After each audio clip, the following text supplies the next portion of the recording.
तो चलिए आज सीखेंगे कि फ्रिज को चोक होने से कैसे बचाएंगे, क्योंकि ये बहुत सारी समस्या आती है फ्रिज में। जो सबसे मेन समस्या आती है ना कि फ्रिज हमारा बार बार क्या हो जाता है, चोक हो जाता है। बहुत पुराने टेक्नीशियन जो है ना वो भी नहीं समझ पाते हैं कि फ्रिज क्यों चोक होता है। 2 दिन हम बना कर गए, 15 दिन हमारा फ्रिज चलेगा, फिर 15 दिनों के बाद क्या हो जाता है, चोक हो जाता है। लेकिन आज हम उस सबका इलाज बताएंगे कि जिंदगी से आप चलेंगे तो आपका फ्रिज कभी भी चोक नहीं होगा। क्योंकि ये जो सटीक मैं तरीका बता जा रहा हूं बहुत ही कम मिस्त्री लोग जानते होंगे कि आप अपने फ्रिज के चोक को कैसे बचा सकते हैं। ठीक है, तो अगर आप भी अपने फ्रिज को चोक से बचाना चाहते हैं तो इस वीडियो को अंत तक जरूर देखिएगा। जैसा कि अब नॉर्मल सा बात है कि सभी मिस्त्री क्या करते हैं, फ्लेक्सिंग करिए फ्लेक्सिंग करिए फ्लेक्सिंग करिए, यानी जितने भी लोग होते हैं सारे फ्लेक्सिंग करना बताते हैं। यूट्यूब पर जितने वीडियो आपको पड़ेगी ना सभी क्या होगा, फ्लेक्सिंग करिए फ्लेक्सिंग करिए। देखिए फ्लेक्सिंग करने से जो होता है ना कभी भी जो चोकिंग की समस्या कभी खत्म नहीं होती है। ठीक है, और देखिए चोक, अब हम समझते हैं चोक क्या होता है। देखिए क्या इसमें लोग कहते हैं कचरा निकलता है, बताइए कचरा कहां से आता है। आप यही समझिए कि फ्रिज के अंदर कचरा कहां से आएगा,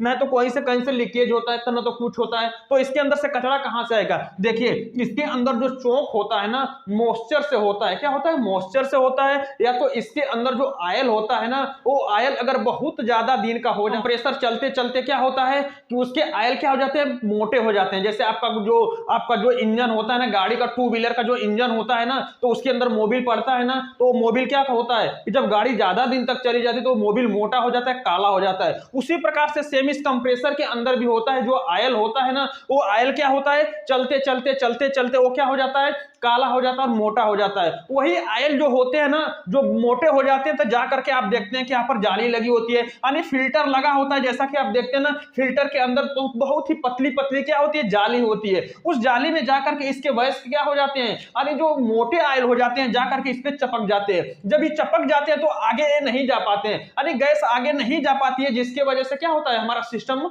काम नहीं करता है। इसी को लोग कहते हैं कि सिस्टम चोक हो गया है, इसके अंदर कचरा चला गया है। अरे भाई कचरा कहां से जाएगा, इसके अंदर तो क्या है कि ऑयल है ना, और तो कोई ऐसा नहीं कि धूल मिट्टी इसके अंदर डाला जा रहा है कि बाहर से खींच लेगा, सारी चीजें पैक होती हैं। तो ऑयल से जो का कचरे से चोक नहीं होता है। हाँ बस इसके अंदर जो ऑयल होता है ना वो ऑयल काफी मोटा हो जाता है। वही ऑयल जा करके ये जो पाइपें होती है ना, यानी कि ये जो फिल्टर लगा होता है इस फिल्टर में जो जाली होती है उसी जगह जाकर के चपक जाता है। अगर इससे निकलता है ऑयल तो जाकर के जो कैपिलरी लगी होती है ना, कैपिलरी का व्यास बहुत ही कम होता है। कैपिलरी का व्यास बहुत ही कम होने के कारण से इनके जो कैपिलरी में भी जाकर के ऑयल क्या हो जाते हैं, जमा हो जाते हैं, जिसके वजह से क्या होता है कि इनका भी व्यास बंद हो जाता है। जब इनका व्यास बंद हो जाता है तो गैस का बहाव क्या हो जाता है, रुक जाता है। जब गैस का बहाव रुक जाता है तो इसके बाद क्या हो जाता है, सिस्टम कूलिंग नहीं करता है। तो इसी लोग को कहते हैं कि चोक है। देखिए आज हम जिस विधि से आपको बताएंगे ना, अगर उस प्रकार से आप अपने सिस्टम को प्रयोग करेंगे, फ्लेक्सिंग करेंगे, तो आपका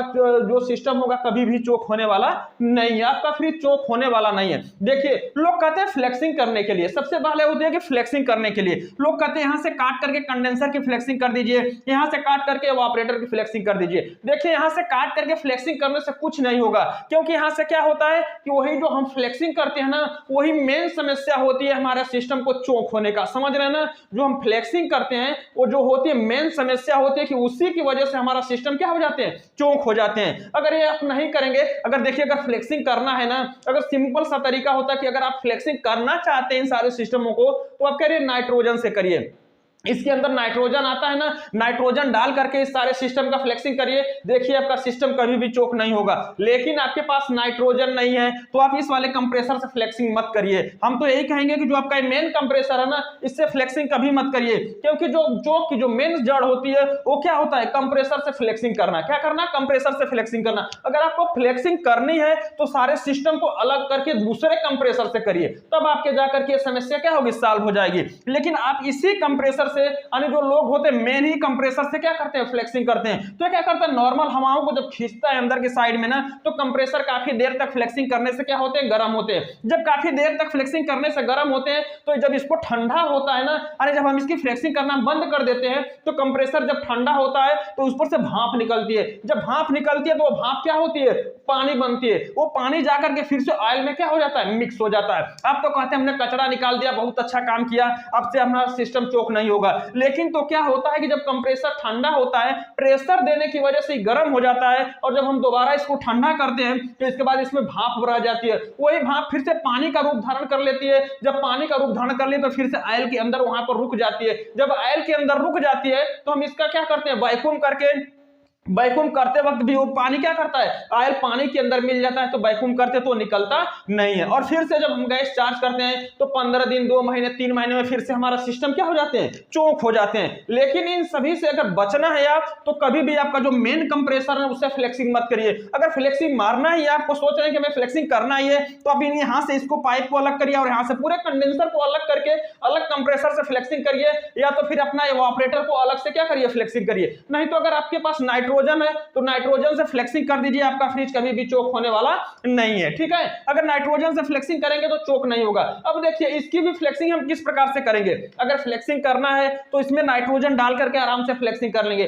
लेकिन आप फ्लेक्सिंग भी नहीं मारेंगे तो आज के बाद आपका फ्रिज क्या होगा, कभी भी चोक नहीं होगा। ध्यान से इस वीडियो को जरूर देखिएगा। देखिए आज हम इस वीडियो में बताएंगे कि हमें फ्लेक्सिंग बिल्कुल भी नहीं करना है, सिर्फ हम वैक्यूम करके ही अपने सिस्टम को क्या कर सकते हैं, चोक से बचा सकते हैं और चोक की समस्या को क्या कर सकते हैं, खत्म कर सकते हैं। अगर हमें इसके की समस्या को खत्म करना है तो सबसे पहले जो आप यहां से गैस को काटते हैं ना, यानी जो इसकी जब गैस चार्ज करने जाते हैं, किसी भी सिस्टम का चोक होता है, आप वहां पर जाते हैं गैस चार्ज करने के लिए, तो देखते हैं क्या यहां से पहले, सबसे पहले यहां से काटते हैं ना। आज के बाद यहां से मत काटिएगा, जो चार्जिंग लाइन रहेगी ना उसको मत काटिएगा।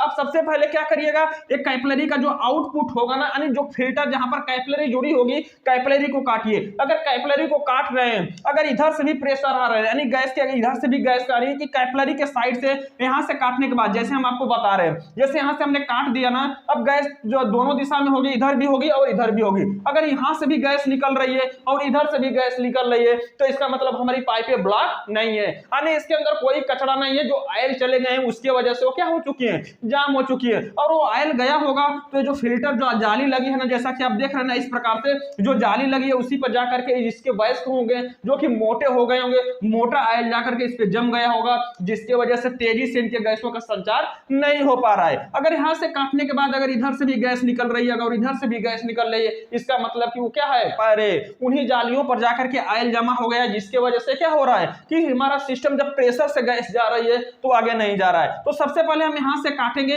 यहां से काटने के बाद हम कैपिलरी वाले व्यास को ऐसे देखेंगे, यानी इनको निकाल करके, बहुत पतला सा व्यास होता है ना, जब इनको देखेंगे अगर इसके अंदर कोई कचरा नहीं होगा, इसका मतलब कि क्या है, ये साफ है। यानी कचरे का मतलब वही ऑयल अगर इसके अंदर जमा नहीं होगा तो ये क्या होगा, कैपिलरी सही है, कोई दिक्कत नहीं है। अब हम क्या करेंगे, यहां से फिल्टर को अलग कर लेंगे, यानी फिल्टर आने की जो इसका इनपुट होगा ना, फिल्टर का इनपुट, इसको भी क्या करेंगे, अलग कर लेंगे। जब फिल्टर को अलग कर लेंगे तो हम कंडेंसर में भी देखेंगे कि इसके अंदर कोई ऑयल वगैरह या कोई मॉइस्चर वगैरह नहीं है कि नहीं है। अगर इसके अंदर ये भी पाइपें अगर साफ दिखा रही हैं तो इसका मतलब कि जो हमारा फिल्टर होगा ना, फिल्टर के अंदर क्या होगा कि इसमें जाकर के एक कचरा क्या होगा, बैठ गया होगा, यानी वही जो मोटा ऑयल होगा ना, इसमें जाकर के जमा हो गया होगा। जब हम कंप्रेसर को चालू करते हैं तो गैस का संचार फ्लो से नहीं हो पाता है, जिसकी वजह से हमारा क्या होता है, ठंडा सिस्टम ठंडा नहीं होता है। तो इस अवस्था में हमें कुछ नहीं करना है, सिंपल सा तरीका है कि यहां पर हम फिल्टर को क्या करना है, बदल देना है, और कुछ भी नहीं करना है, सिंपल सा। जब भी हम जाएंगे, अगर हमारा सिस्टम कहीं पर चोक हो रहा है तो हमें क्या करना है, फिल्टर को बदल देना है। जब हम फिल्टर को बदल देंगे इस प्रकार से ना, देखिए अब हम फिल्टर को यहां पर नया लगाएंगे, क्या करेंगे, नया फिल्टर लगाएंगे, और नया फिल्टर लगा करके फिर से ऐसे जोड़ लेंगे, देख रहे हैं ना, नया फिल्टर लगाएंगे और फिर से यहां से इनकी पाइपों को हम जोड़ लेंगे। जैसा कि आप देख रहे हैं कि यहां पर समझिए कि हमने क्या कर दिया है, नया फिल्टर लगा दिया है, देख रहे हैं ना, हमने यहां पर क्या कर दिया, नया फिल्टर को लगा दिया है। अब नया फिल्टर लगा करके हमें फ्लेक्सिंग नहीं मारना है। अगर आपको वैक्यूम करना है ना, तो अगर हम सबसे अच्छा तरीका होता है वैक्यूम करने का, अगर फ्रिज को अपने चोक से बचाना चाहते हैं और आपको सब समस्या को सॉल्व करना चाहते हैं, तो आप क्या करिए कि यहां से सिर्फ फिल्टर बदल दीजिए, इसकी फ्लेक्सिंग मत करिए। अगर आपको सिर्फ वैक्यूम कर देंगे आप अपने जो सिस्टम होगा फ्रिज का, तो आपका सिस्टम कभी भी चोक होने वाला नहीं है, वो समस्या सॉल्व होगी। अगर कभी भी आप वैक्यूम पंप से, कंप्रेसर से वैक्यूम मत करिए। अगर आप कंप्रेसर से वैक्यूम कर रहे हैं तो आज के बाद छोड़ दीजिएगा, क्योंकि कंप्रेसर से अगर वैक्यूम करेंगे तो ये समस्या 100% है कि चोक की रह जाएगी। लेकिन यही आप क्या करेंगे, वैक्यूम पंप से अगर आप क्या कर देंगे, इसकी फ्लेक्सिंग कर, अरे इसकी वैक्यूम कर देंगे, यानी वैक्यूम पंप जो हमारा होता है ना, ये 1 स्टेज का होता है, 2 स्टेज का होता है। तो आप कुछ भी ले लीजिए, 1 स्टेज का ले लेंगे तो भी आपका काम चल जाएगा, लेकिन 2 स्टेज का ले लेंगे तो जिससे क्या होगा कि बहुत ही अच्छा से होगा, कोई क्वालिटी में एकदम परफेक्ट आएगी। इसलिए अगर आपके पास 1 स्टेज का भी वैक्यूम पंप है तो उसको ले करके इसका क्या करिए, वैक्यूम करिए। अगर वैक्यूम पंप से आप इसका वैक्यूम करते हैं तो वैक्यूम पंप में काफी प्रेशर होता है, क्या होता है, प्रेशर होता है। वो क्या करता है कि इसके अंदर क्या करता है, पूरे चीजों को खौला करके निकालता है, यानी प्रेशर से खींचता है जब ना, देखिए तो चलिए मैं बता दे रहा हूं कि वैक्यूम पंप कैसे लगाएंगे। जैसा कि आप देख रहे हैं यहां से हम क्या करेंगे, जो कंपाउंड गेज होगा ना, वैक्यूम करने के लिए कंपाउंड गेज की आवश्यकता पड़ती है। तो कंपाउंड गेज का जो निचला हिस्सा होगा ले जाकर के डायरेक्ट कहां जोड़ देंगे, जो मेन कंप्रेसर की चार्जिंग लाइन रहेगी उसी में ले जाकर के जोड़ देंगे। इस प्रकार से एक चार्जिंग पाइप रहेगी ना, इसको ले जाकर के यहाँ पर जोड़ देंगे और इसके बाद वैक्यूम पंप का यहाँ पर ले जाकर के जोड़ देंगे। देखिए इस प्रकार से इनपुट यानी कंप्रेसर का जो दो पॉइंट होते हैं ना, एक से हवा खींचता है, दूसरे से क्या करता है, बाहर करता है। ये हमारा होगा वैक्यूम पंप।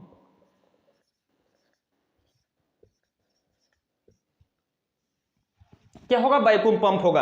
अब देखिए हमने फिल्टर जब बदला था ना, इसके बाद हम क्या करेंगे, वैक्यूम पंप लगा देंगे। वैक्यूम पंप लगा करके जब हम इसकी क्या करेंगे, इसका वैक्यूम जब करेंगे ना, तो यहां से जैसे इसके हैंडल को ऑन करेंगे, यानी कि जो हमारा मेन का जो इसका हैंडल होगा कंपाउंड गेज का ना, उसको हम क्या कर देंगे, खोल देंगे। जब खोल देंगे और अपना जो वैक्यूम पंप रहेगा इसको भी क्या करेंगे, ऑन कर देंगे। जब ऑन करेंगे तो इसके वैक्यूम पंप की जो सुई रहेगी ना, जो जीरो पर रहेगी, वो धीरे धीरे जल्दी से क्या हो जाएगी, -30 में आ जाएगी, क्योंकि 1 मिनट के अंदर अंदर क्या हो जाती है, -30 में आ जाती है। अब देखिए कैसे खींचेगा, क्योंकि जो कंप्रेसर का जो डिस्चार्ज लाइन होती है ना, इसके अंदर एक वाल्व होता है। जब कंप्रेसर को बंद कर दिया जाता है तो इसका वाल्व आकर के इस वाले पॉइंट को क्या कर देता है, बंद कर देता है, और हवा इधर से नहीं आती है, डायरेक्ट इधर जाती है। तो एक कंडेंसर की जितनी भी हवाएं होती है ना, इस प्रकार से इसके अंदर जो भी मॉइस्चर होगा, इसको अपने तरफ से ऐसे ऐसे खींच करके जो फिल्टर से हो करके, कैपिलरीज हो करके, इवापोरेटर से हो करके कहां आएगी, कंप्रेसर के सक्शन लाइन में आएगी। कंप्रेसर के सक्शन लाइन से फिर से क्या करेगी, निकल करके इस प्रकार से देखिए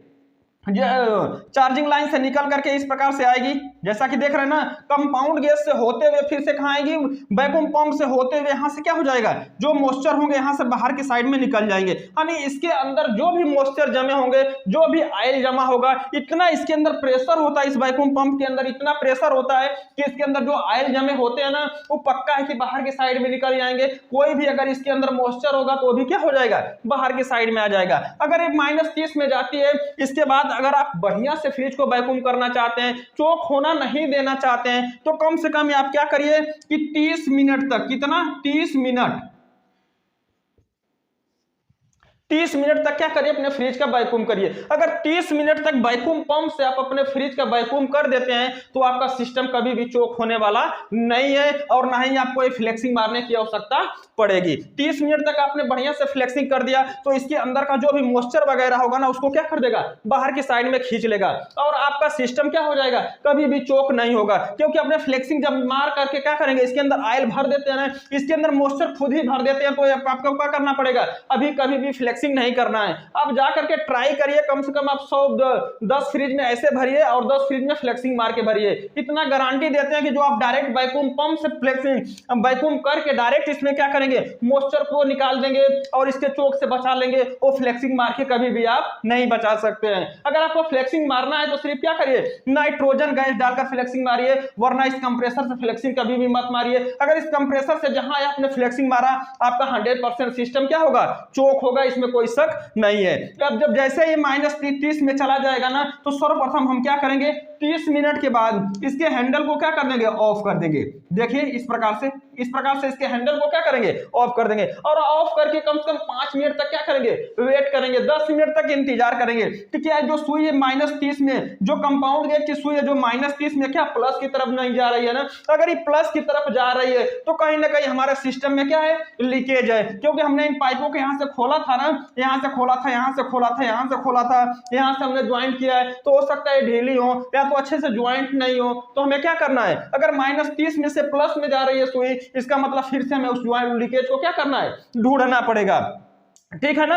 अगर ढूंढना पड़ेगा तो फिर से हम क्या करेंगे कि अगले वीडियो में बताएंगे कि वैसे लीकेज को कैसे ढूंढा जाता है। लेकिन अगर यहाँ पर अगर -30 में नहीं, अगर प्लस में सुई नहीं जा रही है, यानी जीरो की तरफ नहीं जा रही है, तो इसका मतलब कि इसका वैक्यूम अच्छे तरीके से हो गया है। अगर इस तरह से आप क्या करेंगे कि इस तरह से वैक्यूम कर लेंगे वैक्यूम पंप से, और ये हमारे इस नियम को फॉलो करेंगे, तो आपका सिस्टम कभी भी चोक होने वाला नहीं है, और ना ही ये समस्या आ सकती है। अगर इस सब करने के बाद भी आपका फ्रिज चोक हो आता है तो हम अगला वीडियो बताएंगे जिसमें एकदम 101% बता देंगे कि आपका फ्रिज कभी भी चोक होगा ही नहीं। क्योंकि एक लास्ट उपाय बची हुई, ये वीडियो काफी लंबी होगी, इसलिए हम उसको अगले पार्ट में बताएंगे कि इतना विधि आप कर दिए फिर भी आपका फ्रिज क्या हो जा रहा है, चोक हो जा रहा है। तो अगले वीडियो में हम आपको बता देंगे कि उस विधि को भाई आप इस्तेमाल कर लीजिए, आपका फ्रिज कभी भी चोक होने वाला नहीं है। तो इस वीडियो से संबंधित कोई भी सवाल और सुझाव कमेंट बॉक्स में जरूर लिखिएगा। वीडियो देखने के लिए बहुत बहुत धन्यवाद।